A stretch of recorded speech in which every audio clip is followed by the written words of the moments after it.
Baik, bismillahirrahmanirrahim. Assalamualaikum warahmatullahi wabarakatuh. Halo semua, jumpa lagi pada video pembelajaran di channel kami. Jadi pada video kali ini, saya tidak akan mengajar materi mata kuliah resmi, tetapi saya akan coba membuat mungkin seperti bedah buku ya, bedah buku yang kita coba kupas dari awal hingga akhir, di mana buku kali ini itu berjudul Geologic Map, Practical Guides to Preparation and Interpretation. Artinya begini, jadi buku ini teman-teman akan sangat powerful dibaca atau disimak video ini, yang nanti mungkin akan ada bertahap-tahap videonya ya, terkait dengan bagaimana caranya kita membuat peta geologi dan bagaimana kita membacanya, bagaimana kita mempersiapkan dan bagaimana kita menginterpretasi.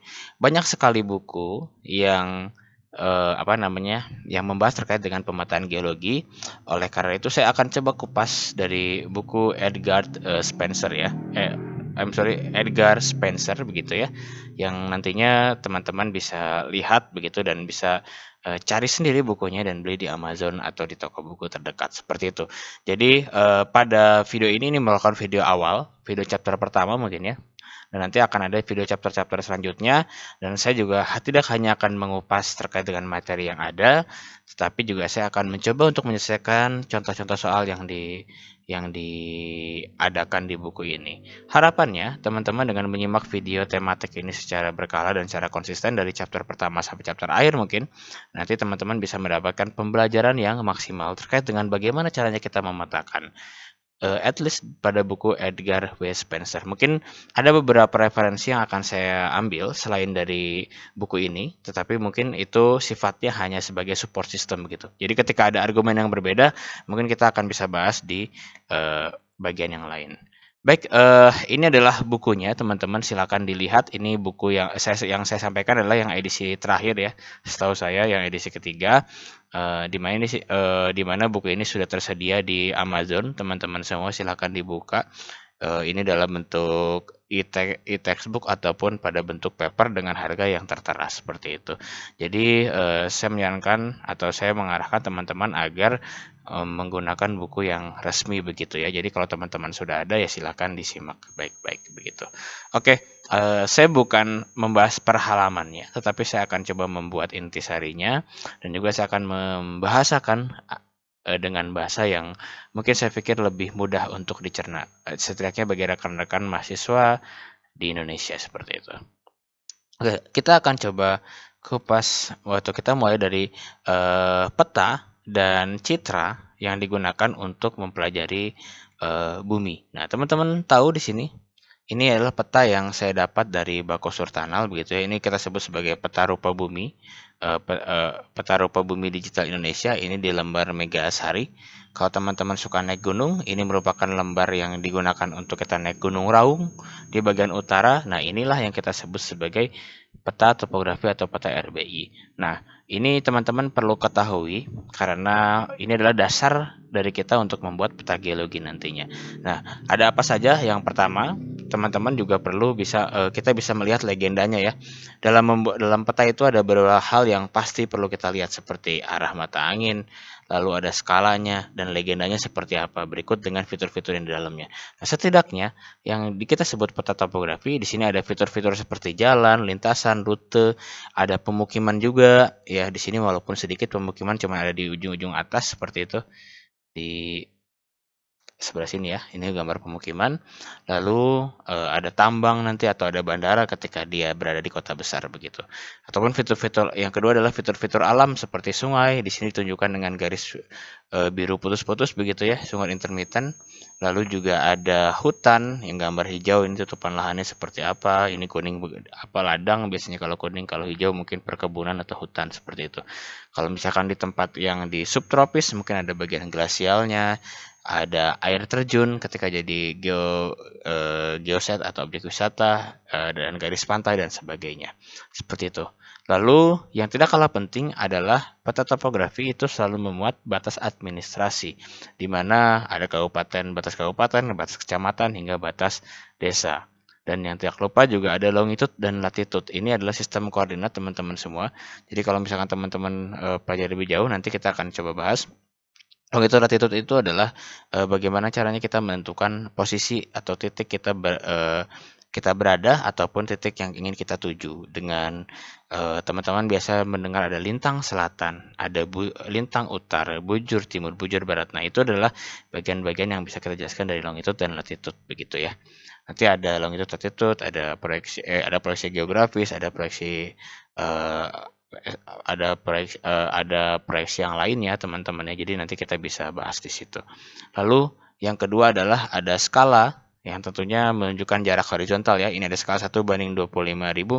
Artinya ketika kita melihat peta tersebut, bukan berarti skala 1/25.000 itu di kertas A4 ya, atau kertas A3 atau kertas A2. Tidak seperti itu. Tetapi skala 1/25.000 adalah 1 cm yang kita ukur dengan penggaris pada peta ini itu setara dengan 25.000 cm di tempat aslinya, atau 250 meter pada kenyataannya, atau 0,25 kilo atau seperempat kilometer pada aslinya begitu ya.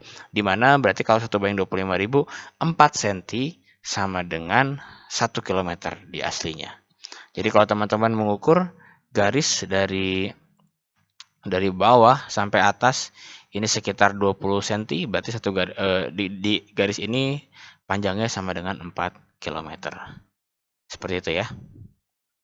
Oke, lalu setelah itu juga ada elevasi. Nah, teman-teman bisa lihat di sini biasanya ada titik-titik ketinggian yang menunjukkan ketinggian tertentu. Mungkin kalau dari peta topografi ini karena skalanya besar kurang terlihat ya. Mungkin di bagian sini rekan-rekan semua.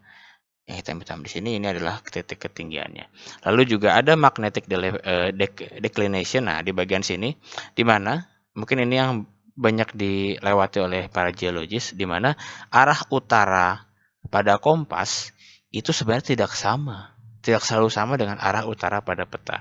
Jadi kita perlu ada penyesuaian tuh dalam menggunakan peta maupun menggunakan menggunakan kompas seperti itu ya. Nah, lalu yang 8 adalah data-data yang ada di peta atau legenda. Ini sesuai dengan kebutuhan begitu ya. Teman-teman bisa lihat di sini ada keterangan-keterangan lain yang mungkin belum disebutkan di ini. Nah, oke. Lalu pertanyaannya adalah apa yang bisa kita interpretasi ya dari data ini? Nah, ini sangat banyak sekali sebenarnya. Kita sebagai geologis atau orang eksplorasi ketika kita melihat ini adalah pertama kita bisa melihat bentuk dari permukaan lahannya seperti apa. Nah, ternyata dengan kemajuan teknologi kita bisa membuat profilnya ya, mana bagian tinggian, mana bagian rendahan seperti itu. Lalu tentunya juga bentuk lahannya seperti apa, dari aspek geomorfologinya sebenarnya kita bisa melihat itu gitu, perbukitan kah, pegunungan kah, danau atau kars mungkin ya perbukitan, pegunungan, lembahan seperti itu kita bisa amati dari peta topografi. Lalu struktur dari perlapisan batuan. Nah, kita mungkin bisa melihat ini dari data kontur, di mana ketika ada kontur yang rapat tiba-tiba renggang atau ada rapat di salah satu sisi gitu kan, berarti itu ada lereng begitu ya. Dan juga kita bisa mengamati triangular facet seperti apa di sana.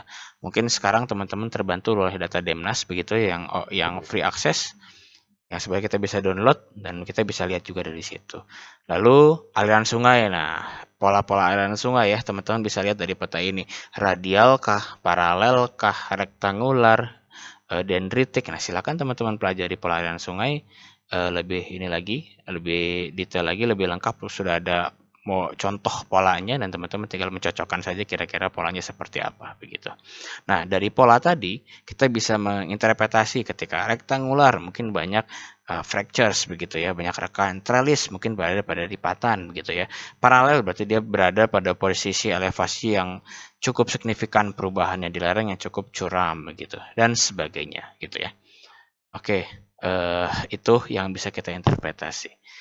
Kita next ke bagian selanjutnya. Nah, ini dia kita masuk ke setelah tadi kita lihat peta topografi, nah inilah salah satu contoh peta geologi yang tentunya dikeluarkan oleh Badan Geologi ya. Ini lembar Enarotali di Irian Jaya. Saya pakai ini karena cukup colorful begitu ya, walaupun petanya kemarin sudah cukup lama ya. Sudah lebih dari 30 tahun yang lalu di tahun 90, tapi memang sangat menarik saya lihat begitu, makanya saya akan gunakan peta ini begitu.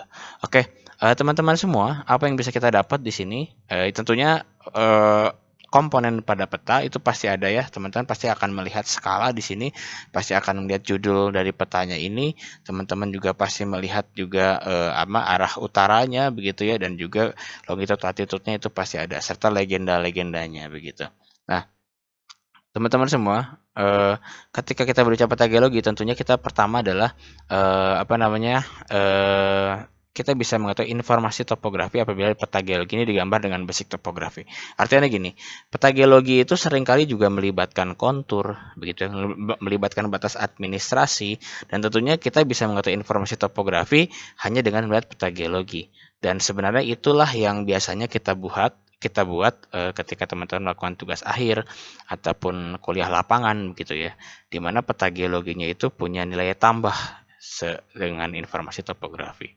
Nah, yang kedua, tipe dan lokasi dari satuan batuan dengan umur yang bervariasi. Teman-teman bisa lihat di sini, ketika teman-teman memiliki daerah pemetaan, let's say di bagian yang saya kotakin begitu ya, bagian yang kotak merah ini ya, teman-teman bisa melihat ada beberapa warna dalam kotak teman-teman semua. Ada warna pink, ada warna hijau begitu ya, ada warna coklat begitu, ada warna ungu, dan ada warna kuning. Nah, teman-teman bisa lihat keterangannya di samping sini yang kita sebut sebagai keterangan geologi ya, keterangan masing-masing, di mana warna ungu itu menjelaskan misalkan formasi A atau kelompok batuan A, yang warna hijau kelompok batuan B, dan seterusnya. Lalu garis-garis ini mungkin bisa menceritakan struktur geologi seperti sesar, dan itu tentunya kalau teman-teman lihat di sini di kolom stratigrafinya, itu teman-teman bisa melihat hubungan antar umurnya. Jadi dengan adanya peta geologi kita bisa melihat tipe dan lokasi dari satuan batuan dengan umur yang bervariasi. Ini untuk poin kedua. Lalu yang ketiga, seperti yang saya sebutkan sebelumnya, kontak antar satuan batuan yang berbeda. Nah, teman-teman bisa menemukan kontak di daerah sini gitu ya, di mana ini ada satuan warna hijau muda atau hijau lah ya, dan juga ada warna mungkin coklat kehijauan begitu ya, saya katakan seperti itu. Dan juga mungkin tipe dan lokasi dari lipatan atau sesar, mungkin seperti di gambar sini ya, kita bisa menemukan beberapa sesar begitu ya di bagian tengah sini, dan dengan variasi litologi yang berbeda seperti itu. Begitu. Di sini seperti ini juga ada lipatan, ditunjukkan dengan penampang bagian sini ya, di bagian D gitu. Seperti itu. Lalu strike dan dip dari lapisan batuan. Tentunya di peta geologi juga tidak dihilangkan ya data dari strike dan dip dari masing-masing batuan. Jadi teman-teman bisa menyimak itu. Oke. Nah, poin selanjutnya adalah apa yang bisa diinterpretasi. Nah, tentunya tadi struktur batuan pada permukaan diindikasikan dengan penampang geologi. Teman-teman bisa lihat bagian bawah ini. Sebagai penampang geologi ya, teman-teman bisa menginterpretasinya dari situ. Oh, ada sesar ternyata. Oh, ada lipatan ternyata di bagian sini.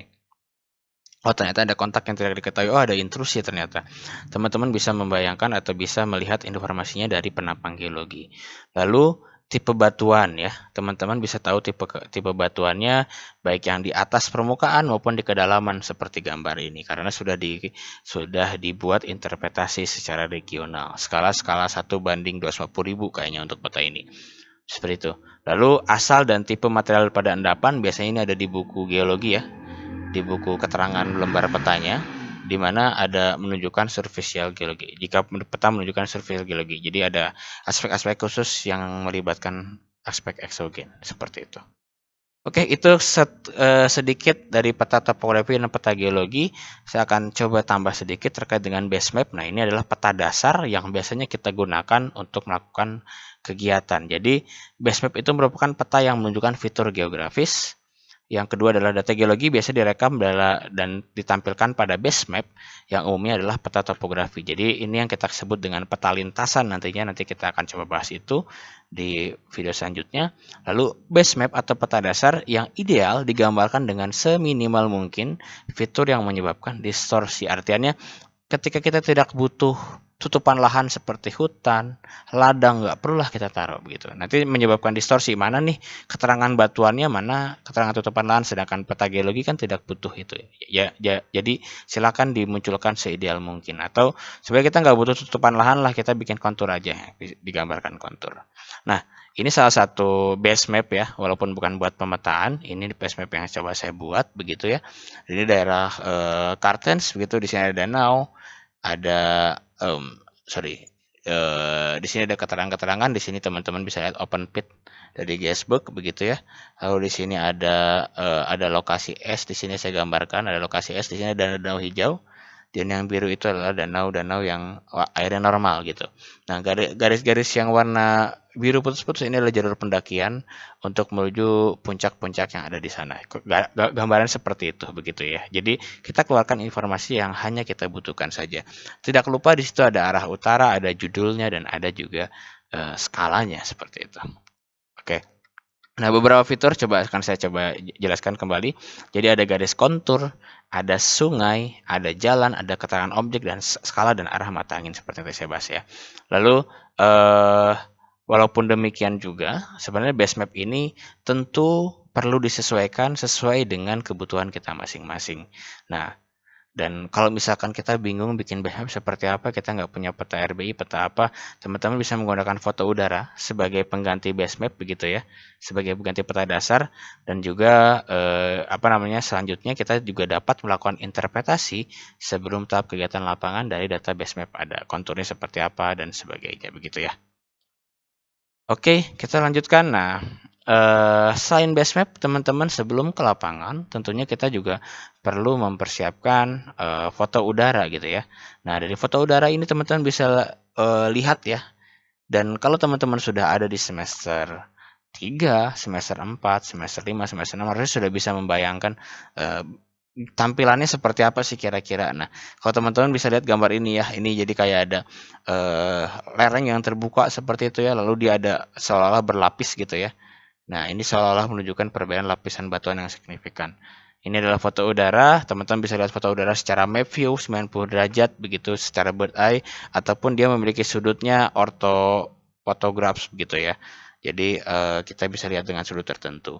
Nah, teman-teman bisa lihat gambar kanan, ini dari bukunya Spencer juga. Ini gambaran hitam putih, begini ya, yang teman-teman semua bisa kita zoom sebenarnya di foto udara tersebut, gambar citra tersebut, dan kita bisa interpretasi atau kita buat sketsa sebelum ke lapangan. Ini terlihat seperti batu pasir, ya. Lalu di bagian sini ada perlapisan ya, sepertinya tuh ada batu pasir, ada shell, ada batu pasir, ada shell. Lalu di bawahnya lagi ada shell dan juga batu lempung. Nah, di sini kita bisa interpretasi minimal sebelum ke lapangan kita sudah punya gambaran tuh. Kira-kira di lapangan kita seperti apa. Begitu. Oke, itu mungkin untuk foto udara singkat saja. Nah, selanjutnya adalah remote sensing.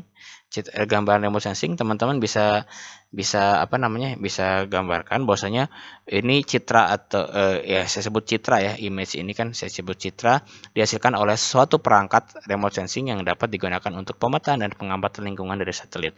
Biasanya ini digunakan untuk mapping atau untuk mengetahui suatu material tertentu. Nah, gambar satelit ini dihasilkan dengan mendeteksi radiasi yang dipancarkan oleh bumi. Nah, inilah teorinya, teman-teman silakan baca buku terkait dengan remote sensing dengan data Landsat atau data data-data yang terkait seperti itu ya. Dan biasanya radiasi bisa dikarakterisasi sebagai spektrum dengan beragam panjang gelombang. Nanti kita bisa modifikasi gelombang 1, gelombang 2 atau band 1, band 2 digabung atau dibuat rasio dan banyak sekali metode-metodenya yang bisa kita gunakan untuk itu. Bahkan teman-teman untuk yang sekelas S1, teman-teman hanya mengolah data, mengutak-atik data remote sensing, data Landsat misalkan ya, untuk menentukan suatu material tertentu ataupun batuan tertentu itu sudah bisa menjadi topik tugas akhir yang sangat baik menurut saya. Nah, ini salah satu output dari Landsat, di mana di sini ada Landsat 8. Tentunya kita juga harus memperhatikan awannya, jadi pastikan awannya tidak terlihat, lalu juga tidak tertutup vegetasi terlalu rapat. Nah, ini salah satu contoh pemetaan dari data Landsat yang Landsat 8 yang ternyata yang sudah dimodifikasi sedemikian rupa sehingga menghasilkan warna-warna yang seperti ini. Nah, warna biru contohnya itu merupakan air, warna oranye jingga itu merupakan batuan beku misalkan ya, lalu ada warna ungu itu merupakan batuan beku yang basah begitu ya. Lalu yang warna coklat itu batuan beku yang asam, nah seperti itu. Nah, jadi dari data ini, lalu kita bisa tinjau lapangan tuh, bener nggak interpretasi kita. Nah, itu sudah menjadi tugas akhir bahkan seperti itu. Jadi peluang teman-teman bisa seperti itu. Nah, ini saya coba jelaskan bagaimana cara interpretasi sebelum ke lapangan gitu ya. Oke, kita lanjut. Ada dari Google Earth juga. Ini yang sangat menarik dan ini yang sering saya gunakan ketika ingin ke lapangan ya. Jadi sebelum ke lapangan, malam harinya atau beberapa hari sebelumnya sebelum menentukan lintasan, saya biasa coba zoom dulu dari Google Earth tuh. Dari mana saya jalan kira-kira ya? Lewat mana? Saya jalannya sungai atau saya jalannya di hutan yang tertutup vegetasi atau ternyata ada jalan setapak atau ada jalan motor atau ada jalan mobil begitu. Nah, itu pun bisa menentukan perencanaan perjalanan kita pada hari-hari tersebut begitu. Ini salah satu gambar yang cukup baik di Google Earth begitu ya. Nah, di mana di sini bahkan terlihat lapisan batuannya seperti apa. Kita bisa mengukur strike dip di sini ya. At least kalau kita datangi ke sini, kita dipastikan sudah bisa melihat bagaimana arah pelamparan batuannya dan di mana ada patahannya seperti itu ya. Di mana dia patah, bagaimana dia miring begitu ya, dan bagaimana saya melintas. Tentunya kalau gambar seperti ini tentu kita memilih lintasan dari arah kiri ke kanan ya, atau dari kanan ke kiri gitu dari gambar ini, karena dia memotong tegak lurus terhadap strike batuan. Oke, dan teman-teman keuntungan dari Google Earth kita bisa melihat dari beberapa sudut pandang dan juga bisa menginterpretasi, membantu kita menentukan karakteristik lahan. Oke, baik. Nah, ini adalah peta geologi yang akhirnya nanti teman-teman akan buat. Ini adalah output dari video kita yang mudah-mudahan saya bisa konsisten terus untuk membuat video. Nanti teman-teman bisa lihat di playlistnya, saya akan siapkan di playlist dan saya akan coba berkala konsisten untuk mengupload materi-materinya. Nah, di sini ada contoh ya. Teman-teman bisa lihat di bagian kiri ini contoh dari keterangan atau legenda dari formasinya. Jadi ada kelompok begitu ya, ada grup, ada formation begitu ya. Nah, silakan nanti definisi-definisi seperti ini teman-teman pelajari di stratigrafi, seharusnya sudah ada. Nanti outputnya juga teman-teman bisa membuat penampang seperti ini, membuat gambaran bawah permukaan. Yang ini gampangnya seperti A, B, C. Nah, teman-teman tinggal lihat garis A tuh di sini ya. B itu di sini, ini B terus ke C ke sini. Nah, kurang lebih seperti inilah teman-teman gambarannya gitu. Ada intrusinya. Di sini ada yang mengintrusi tuff, di sini gambarannya ada sesar naiknya di sini begitu ya. Ada thrust fault-nya, lalu di sini ada kontak dan sebagainya. Ini teman-teman, ini adalah interpretasi geologi yang tentunya ini yang harus teman-teman buat nantinya. Lalu ini juga sama, ini bagian D di bagian sini ya. Bagian D, bagian E, bagian F, ini ada lipatan di sini, dibuktikan dengan adanya lipatan yang sampai ke expose ke permukaan. Di sini ada sesar yang menjadi batas antara ini mungkin tuff ya. Ini batuan malihan Derewo, oke, ini Derewo Metamorphics dengan batuan yang ini. Di sini ada tulisnya JKK begitu ya. JKK itu ini kelompok Kembelangan begitu. Nah, kurang lebih seperti ini yang teman-teman gunakan. Nah, ini slide terakhir dari saya. Cukup panjang juga ternyata introduction-nya. Nah, ini professional use of geology map. Kita langsung saja. Jadi, tentunya sebagai peta geologi ini bisa digunakan untuk beberapa kalangan ya. Mulai dari geologis, dari ahli tanah, dari teman-teman di teknik sipil, dan teman-teman di pertambangan gitu ya. Nah, ini tentunya saya akan coba ambil dari sudut pandang geologi saja. Jadi tentunya untuk dapat mengetahui lokasi dari suatu batuan dengan umur tertentu, dengan jenis litologi tertentu dan juga strukturnya seperti apa. Lalu yang kedua, kita bisa mengkonstruksi atau bisa membuat gambaran penampang ya, gambaran penampang vertikal yang terjadi pada daerah tersebut. Yang sampai ke permukaan begitu ya. Lalu juga kita bisa menginterpretasi sejarah geologi dari suatu area di mana itu yang terpenting begitu ya, itu yang menjadi cerita begitu ya. Lalu juga kita bisa mengeksplorasi sumber daya alam, ini yang sebenarnya menjadi bonus tapi malah jadi mahal jadinya ya. Ini nilainya di sini. Lalu kita juga bisa mengetahui bagaimana suplai airnya, lalu di mana zona recharge-nya dari air tanah seperti itu. Kan kita tahu ada batuan yang porus atau tidak, potensi aquifer atau tidak begitu ya dari kondisi geologi. Baik, saya cukupkan. Terima kasih atas perhatian rekan-rekan semua yang sudah menyimak dari awal sampai akhir. Kita berjumpa lagi di video selanjutnya. Bye.